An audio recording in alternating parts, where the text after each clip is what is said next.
Good day, Mission Podcast community. I'm your host and podcast navigator, Doug Dvorak, and I'm extremely excited to bring you inspiring stories from incredible guests like the one I have on now, Steve Oswald. These individuals are on a mission to create remarkable possibilities, not only that enhance their own lives, but also make a significant contribution and lasting impact on the individuals and communities so they serve.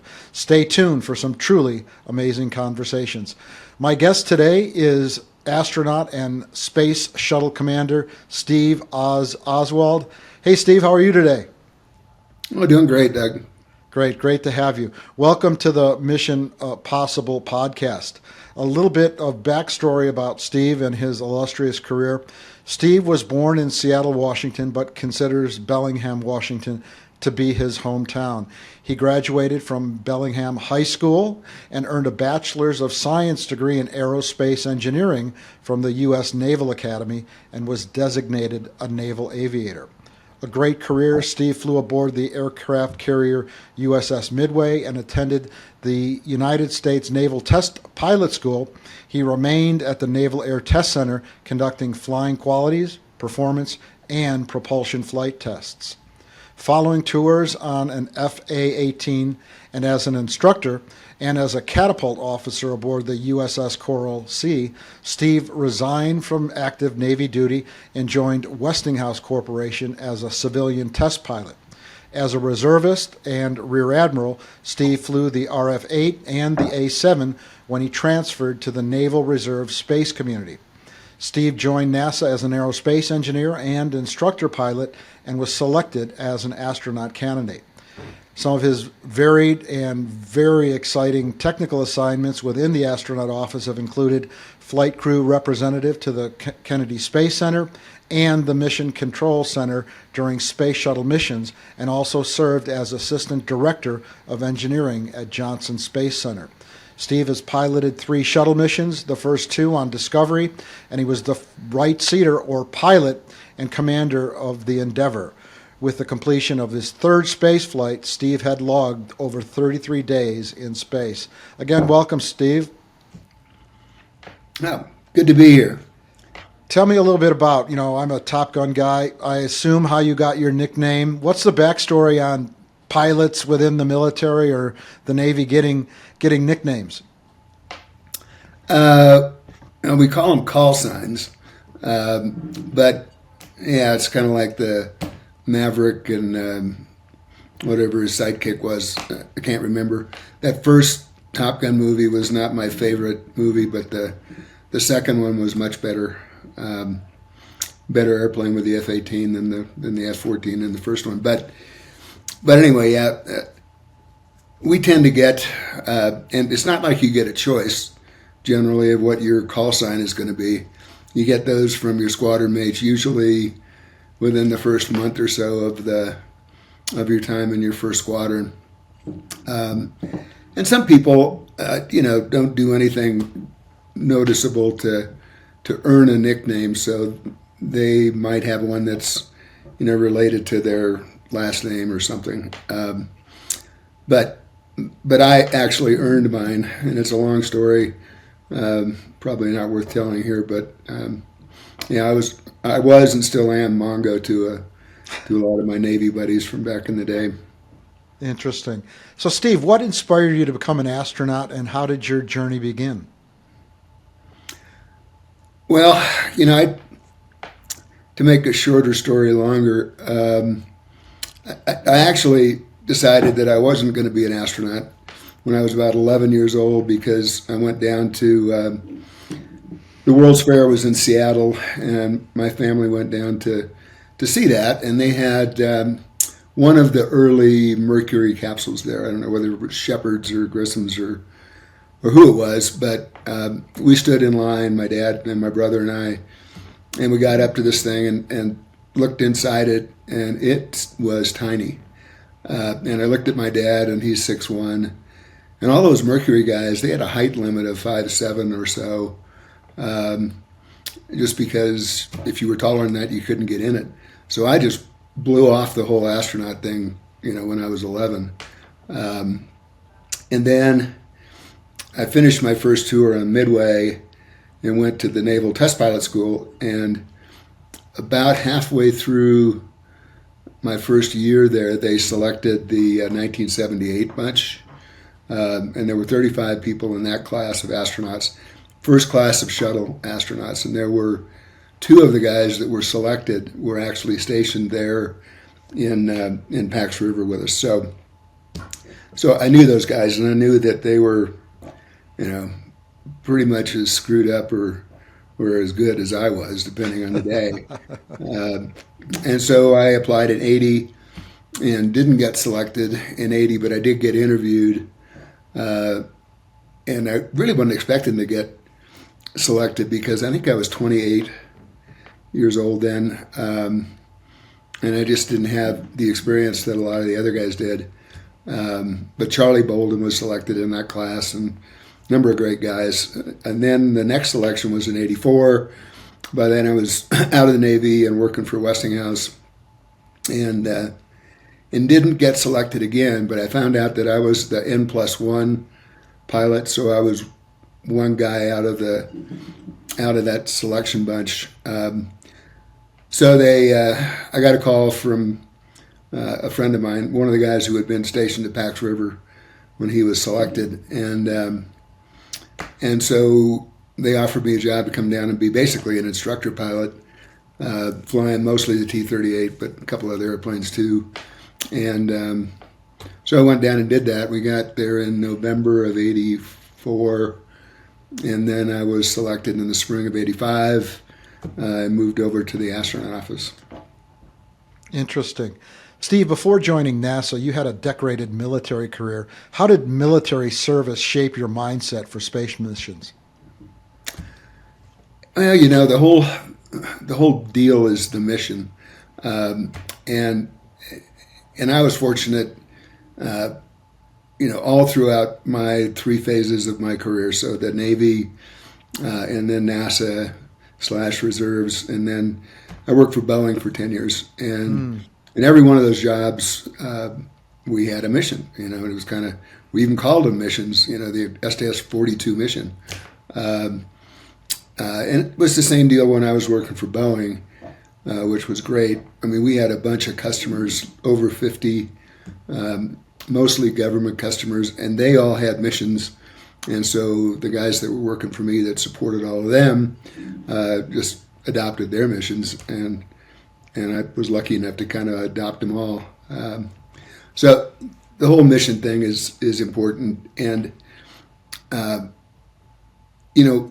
the thing about the military service is that you're really only as good as the unit that you're in, and so as opposed to sometimes in academia, folks they intentionally don't cooperate with others because they're worried about absconding with data or whatever. Somebody else might write the paper first. And that's not the way it is in the military. Everybody is trying to make everybody else successful. And if you take that mindset into space missions, it fits perfectly. So we had a number. All of the pilot astronauts were military trained test pilots, because back when they selected the first group, the original 7, the people at NASA brought a plan to Eisenhower and said they were going to select all these scientist guys. And Eisenhower looked at them and said, "No, you're going to go select them from our 2 military test pilot schools, and that's who our astronauts are going to be." So NASA never changed that for the pilots. They finally selected mission specialists that were specialized in one of the sciences, whether it's medicine or geology or astrophysics or whatever it is that you need at the time, depending on what missions are coming up. But they selected the first mission specialist scientist astronauts toward the end of the Apollo program. And one of them flew in Apollo with John Young on STS, or on Apollo 17. Harrison Schmitt walked on the moon and later became a congressman or senator, I can't remember which. But he was the beginning of the whole mission specialist deal. And there are actually more mission specialist astronauts flying shuttle back when I was flying than there were pilots. Interesting. Steve, what does the STS acronym stand for? Space Transportation System. Okay. So here you are, you're M1, you're on the bench respectfully, then you're called up. Can you describe your first day of astronaut training and what surprised you most? It wasn't like you jumped in and started training right away. You went to when you started on the Monday morning. Every Monday morning they had an all astronauts meeting, and then they brought our class in, and there were 13 of us in our class, and they just introduced us. And then you were just trying to figure out where's the coffee mess, where's the bathroom. So it was a kind of a non-event on day one. And then it just became a lot like every other aviation training thing that you went to. You just started hitting the books about the systems of the aircraft or spaceship that you were getting ready to fly. And a lot of that was self-governed. You were just expected to be prepared when you jumped into these various trainers that they had. And it wasn't like they were trying to set you up to fail. They wanted everybody to succeed. So they could dial it up, dial it back, depending on how things were going. So you flew 3 shuttle missions. What was the most intense or defining moment during those missions? The first ascent really gets your attention because, those 2 solid rocket motors on either side of the tank. First of all, you light up the 3 Space Shuttle main engines in the back of the orbiter about 6.25 seconds prior to liftoff. And that gives you time to look at the engines and make sure that they're running properly. And the whole vehicle just twangs over. They call it the twang. And at 6.25 seconds, it comes back into vertical. And then they light the boosters. And the boosters go from 0 thrust to just right around 3 million pounds of thrust in about a half a second. Wow. It's 3 million each. So it lifts off in a big hurry. It clears the tower, which is about 250 feet high, doing about 120 knots in the vertical. So it's cooking. And it's a really rough ride for the first 2 minutes because the boosters, all the shock waves from the boosters, and it's so different than second stage after the boosters leave, which is just smooth as glass all the rest of the way uphill. So it's pretty neat. The uphill ride's great. Steve, so what are the biggest misconceptions people have about being in space? And just for context, I'm going up into the stratosphere, 150,000 feet. I'm not breaking through the Kármán line. Can you just, for our Mission Possible podcast, walk us through the Kármán line once you punch through that and what sort of happens and what are those misconceptions? Well, I don't know that you can look at all the photographs that you want and movies of being on orbit, but you get there and you're actually still in the ascent phase, but you're really coming downhill because the orbiter at that point is just looking for a speed, and that speed will put you at the altitude that you want, a quarter of a rev away, and that speed's cooking pretty good, right around 17,500 miles an hour, which is over the ground about 5 miles a second. So, one of the first impressions that you get is just how fast you're moving because you're still relatively low compared to your orbital altitude might be 190 to 225 miles. But at main engine cutoff, you're much, much lower than that. So the relative speed is way higher.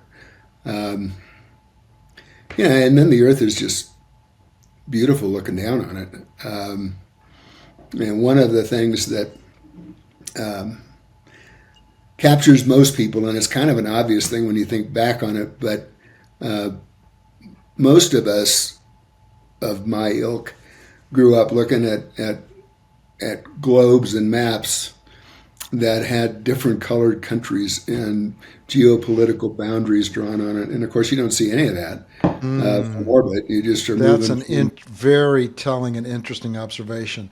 Never would have thought of that. Sorry to interrupt you. Go on. Yeah, no worries, no worries. So that when you're on orbit, I mean, it's just you're above the atmosphere, and the atmosphere is just a thin blue line around the limb of the Earth, and yeah, and then the oceans just turn into beaches, which turn into deserts or forests or mountains or whatever. And the other thing that kind of struck me as being a little sad, and we have this planet, that, and I'm going to sound like some really liberal person, and I'm not, but we have this planet that's one of a kind in the universe that we know of. You know, the chances are pretty good there's something else out there that's kind of like it, but it sure is all we've got right now, and we can't figure out how to get along. You know, we managed to figure out how to put our nationalistic desires above, you know, the interests of the rest of humanity, and that's a little sad. And you know, when you're going around the Earth 16 times a day, 16 times a day. At what speed? 17,500 miles an hour. Oh my So gosh. yeah, so you're cooking, and you get to see 16 sunrises and 16 sunsets every day. They're just way faster than the ones that you get on the Earth. So yeah, it's quite the view up there. Oh, that's cool. Hey, Steve, when you went up, were you pre or post the shuttle explosion? I can't recall the name of the shuttle. Yeah, the first one we lost was Challenger, and so I had been there. We started in August of '85, and we lost Challenger in January of '86. And I was down at the Cape. That was my first job assignment. So I was down there to watch the launch, first launch I'd ever seen, and at least down there in person. And I was up on the roof of the Launch Control Center with the wives and the kids of the crew. Oh And my gosh. so then it just turned out to be a really long day.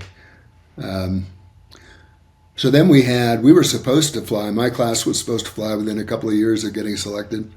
And it turned out it was more like 6.5, depending on where you were in line, because it took roughly 2.5 years to get flying again after Challenger. I got to do a lot of work with the people from the Marshall Space Flight Center and the Morton Thiokol people that built the boosters. And losing the Challenger was due to a leak in one of the seals between the four segments of the O-rings, right? Yeah. So that was the big O-ring story, and flying on a cold day, and I mean there were a number of things that you look back on now and think, how did we manage to miss all that? But anyway, I got to spend the next couple of years working with those guys, which was professionally very rewarding. Wish I hadn't had to do it, but it is what it is, right? So you were there to watch the Challenger launch with the family. It explodes. What a tragedy. Then your missions were post that event.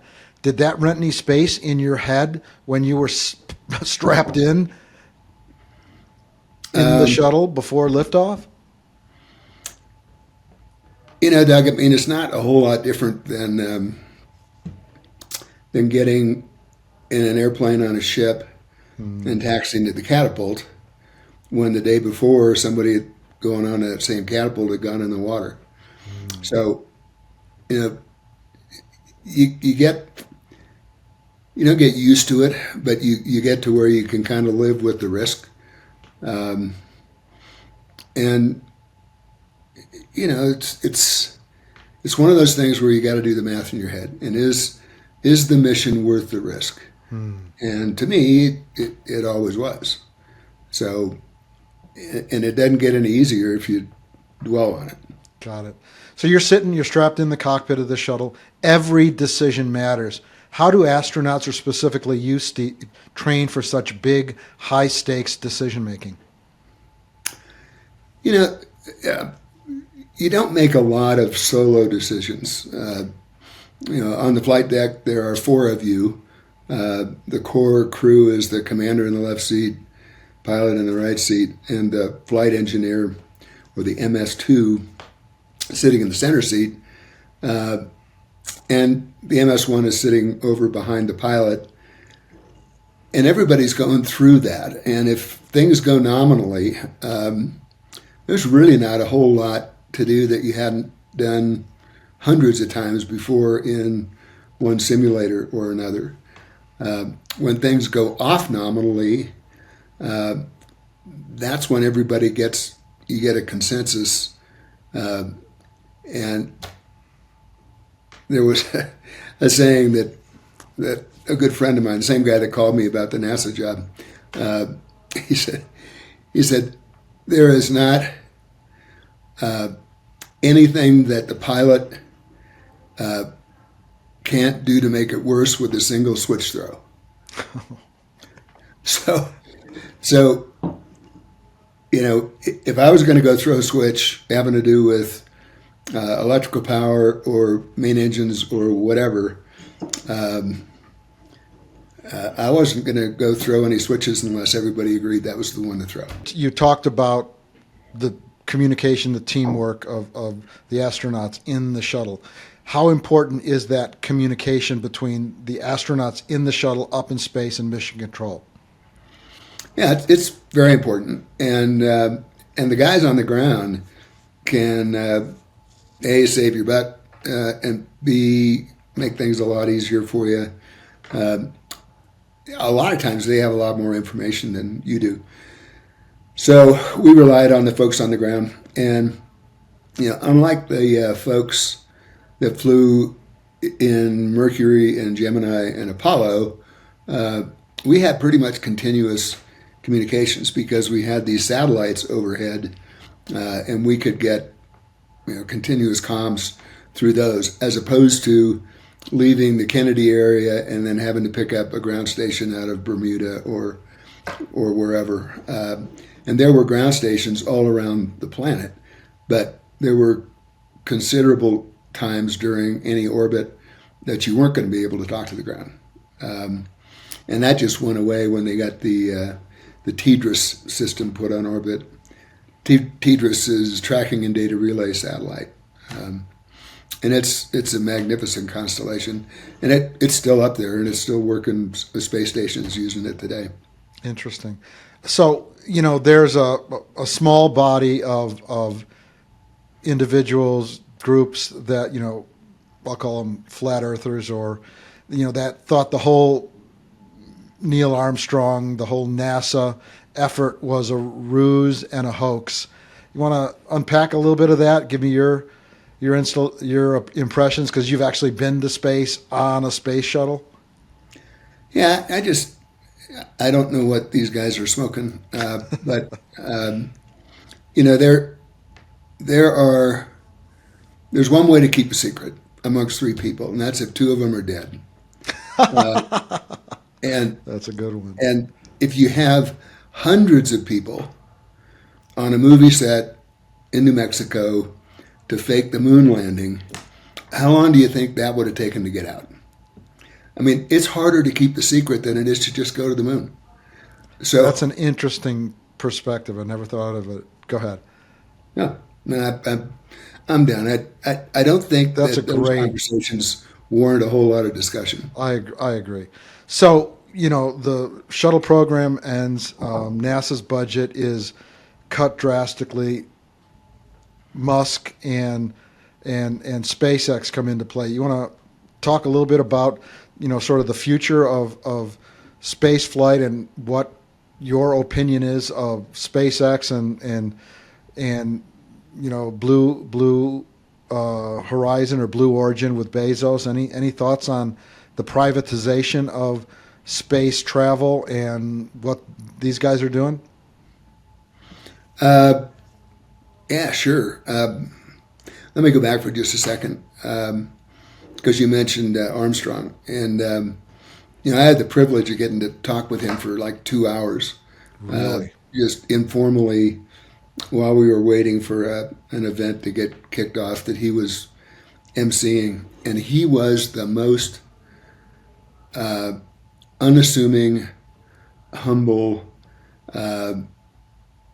incredibly smart guy that I've ever been around. And losing him was just borderline national tragedy. But you lose them all eventually. But so SpaceX, I think SpaceX has done an incredible job of doing what they said they were going to do for NASA, which was to deliver stuff, provisions, and people later to space station. And what NASA was trying to do with SpaceX and Boeing both was to unload the large part of the NASA budget that was dedicated to operating government-owned vehicles, Space Shuttle, and buy the services from these two companies. And that's worked out well with SpaceX, not so well with Boeing. And I have no idea what the NASA budget's going to look like. I don't think anybody does, because the Trump administration can throw out there that they want to cancel this, and that. But the Congress gets a vote, and all those jobs for those 2 or 3 programs they're looking at cutting, they're in somebody's congressional district. So I don't think it's worth, at least right this minute, jumping up and down. I think you just kind of let it play out and see where the chips fall. Yeah. So, you were a Navy pilot. You knew a lot of pilots. You were a commander and piloted, the space shuttles. There's a company called Anduril out in California, and the Department of Defense hired them to develop a autonomous jet. Any thoughts on AI and, pilotless fighter jets, not drones? This is a full jet that is going to be controlled with AI. Any thoughts, or you want to unpack that a little bit for our audience? I think that there is going to be a place for having unpiloted vehicles that can assist.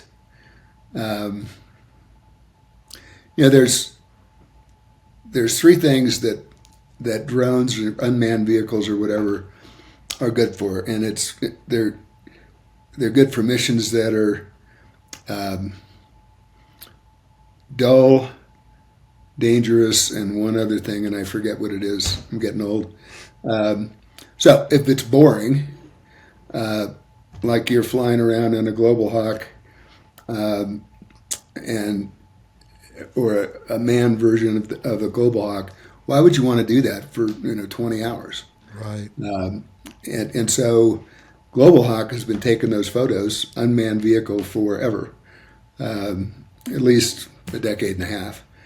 And so I think, and the Navy's got the most boring mission I ever flew out the ship was a tanker mission, where you go up there and your job is just to give gas to other guys so that they can go do the fun stuff while you orbit around the ship. So giving that mission to an unmanned vehicle is great.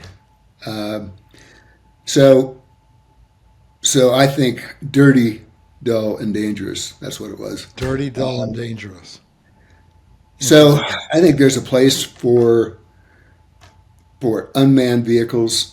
How AI plays into all of this stuff. I think there's about 3 people on the planet that really understand AI. Obviously exaggerating. I think most of us read about it and go, I don't know if I'm excited about this or afraid of it. So I think the time will come when AI plays an appropriate role in all these mission sets, but I think the jury's still out on what it's going to be. Interesting. Steve, what was the toughest professional challenge you faced as an astronaut? I don't know. I suppose the most complex, challenging one was commanding a shuttle mission and getting the crew together. Although they were an amazing group of professionals, so it wasn't exactly hard.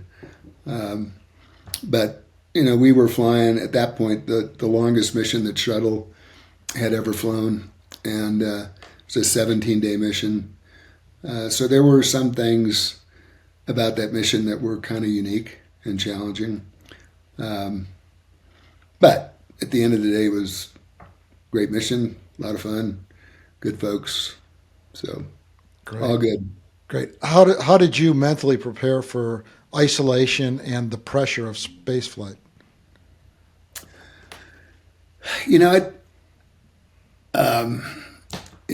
I didn't ever give a whole lot of thought to it.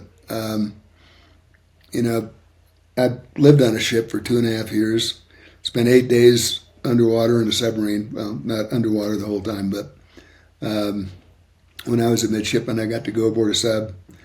All these different environments are just different environments, and it's kind of something else on the same theme. I think that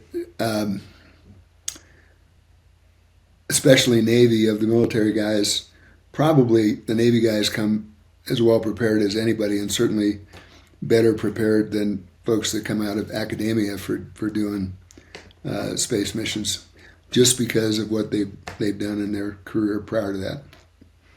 Steve, you spoke a little bit about viewing the Earth from space, but how did viewing Earth from space change your perspective on humanity and our planet? You spoke a little bit about that, no maps, no colors when you looked at a globe. Any other deep thoughts or impressions relative to seeing Earth from space you'd like to share with our audience? No, other than that, on one of my missions, and I forget which one now, there was a lot of weapons flying around in the Eastern Med, Serbia, etc. And you'd fly over that and you'd look down, and it really didn't look any different than anywhere else, right? Except that you knew there were folks that were trying to do each other harm, including some of our folks. So I guess that's about it. Everybody, I think, that goes to space comes back a bigger environmentalist than they were before, because they get to see this very fragile ecosystem that we inhabit in a different way than most folks ever get a chance to see it. That doesn't mean that I'm a green guy at all costs. I think that that you can acknowledge that human activity over the last 100+ years has definitely done some damage to the ecosystem, and we got to try to fix what we can, but not fix it so drastically that we put 100,000 people out of work. So I tend to be politically moderate. I think that most of the answers that make sense, whether they have to do with climate change or just about anything else, the positions that are moderate ones make sense, which drives people on both ends of the spectrum nuts, right? Right. So, Steve, what do you think is the most important lesson space exploration offers to future generations?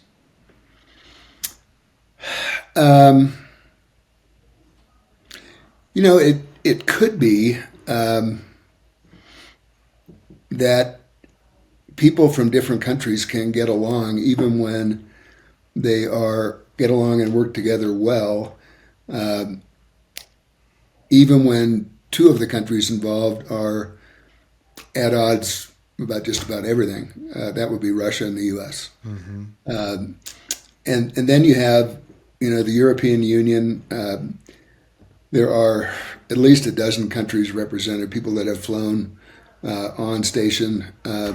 The Japanese, of course. And I think that space station, if you could look at it with the success that they've had over the last couple decades, in working together internationally.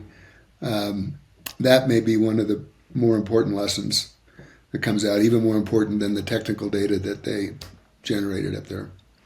So a fair amount of my audience on the Mission Possible podcast are young people. What advice would you give to young people dreaming of becoming astronauts or exploring new frontiers? Well, almost all astronauts are technically trained. So they're engineers, they are medical doctors, astrophysicists.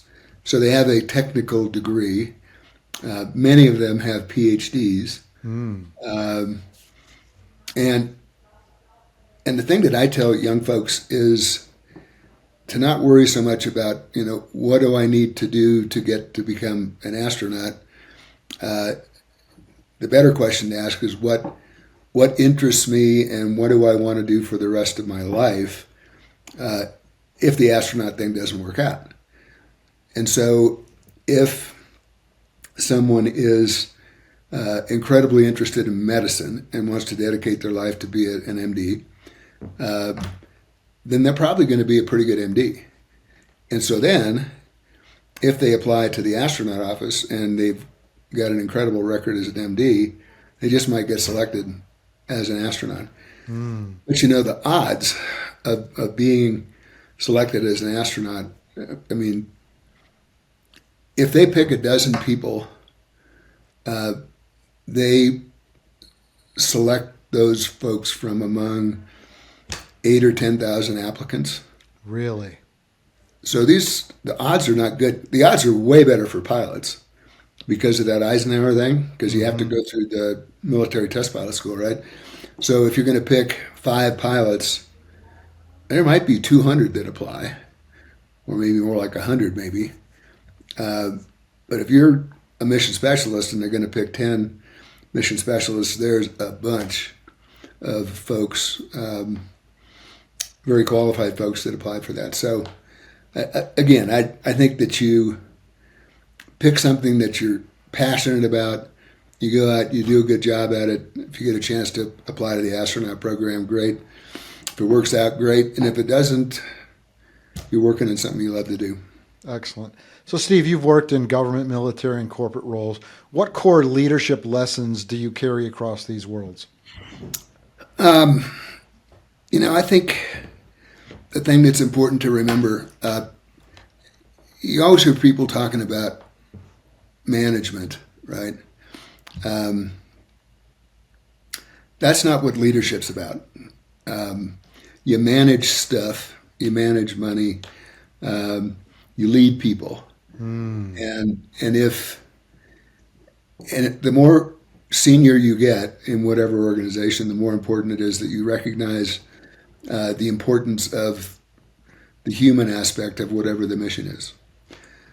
And once you get to where you've got several thousand people working for you, you can't manage down the way you used to. You can't lead the way you used to. So, and it's true whether you're in government, the military, or in business, and recognizing talent to whom you can assign pieces of work, some big piece of work, and encourage them to recognize talent below them. You can build a really successful organization, but it's all about the people at the end of the day. Excellent. So, last question, almost last question. What does the phrase "Mission Possible" mean to you after all you've accomplished? Had never given it a lot of thought. I know a lot more about Mission Impossible just from the movies, but I think it's a clever moniker for your podcast because it's good to talk about things that are possible as opposed to those that aren't. And I think that if a kid from Bellingham can get into the Naval Academy, get his wings, go to the fleet, end up going through test pilot school and stumble into the astronaut office. If that can happen, then anything's possible. Excellent. So, Steve, as you know, I'm a speaker and trainer, and I was speaking to a group of naval support team members who supported individuals, servicemen from the Navy with finding gainful employment and other related issues. And I end all my talks with The Man in the Arena by Teddy Roosevelt. I did not know, and this gentleman came up, he said, and I think this is correct, I'd like you to confirm it, that every graduate or attendee of the Naval Academy has to memorize that. Is that true? I don't remember that. There were plenty of things we needed to memorize. I don't remember that The Man in the Arena was one of those things. But, I graduated from there over 50 years ago. So it could be that they've changed, what it is that those folks are being forced to memorize now. I can remember that you needed to know the number of days till the Army-Navy game, till Christmas vacation, to whatever, and you needed to understand you needed to memorize who the officers of the watch were, and you needed to know the next two meal menus, which meant you needed to memorize 3, because as soon as the next meal was done, you needed to know the next 2. So there was plenty of stuff to memorize, but yeah. Excellent. So now, Steve, it's my favorite part of the podcast called Rapid Fire Questions, Countdown to Touchdown. I'm going to ask you 10 questions and give me 1 or 2 word response. You ready? Yep. Shuttle launch or landing, which gave you more adrenaline? Launch. Favorite space food? Oh, irradiated beefsteak wrapped in a tortilla. One item you always brought into space, besides essentials? Gosh. I guess I always took my wedding ring. Great. Most beautiful place on Earth from space? Bellingham, Washington. Moon or Mars, where should we go next? Moon first, Mars second. Favorite sci-fi movie or space film? It's got to be The Martian. That other than the part where she rescued him out there by him cutting his spacesuit for propulsion, it was all pretty much doable. Excellent. Most difficult training drill you went through?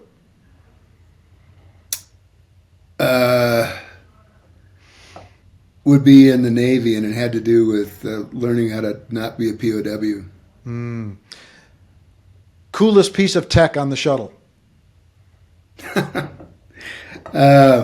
It'd have to be the laptops we brought aboard, because the main computers in the orbiter when I was flying them were only half a megabyte of memory. Wow. Favorite leadership quote or motto? I like the whole Man in the Arena thing. Excellent. What's next on your personal mission possible list? Oh, I had to figure out how to make this camper that we just got work better than it did the last time. Excellent. Excellent. Well, my guest has been astronaut, Navy pilot, and shuttle commander Steve Oswald. Steve, it's been a high honor and privilege. Thank you for your time, and thank you, Mission Podcast community. Check us out on missionpossible.biz. Like us, view us, and share us. Carpe diem.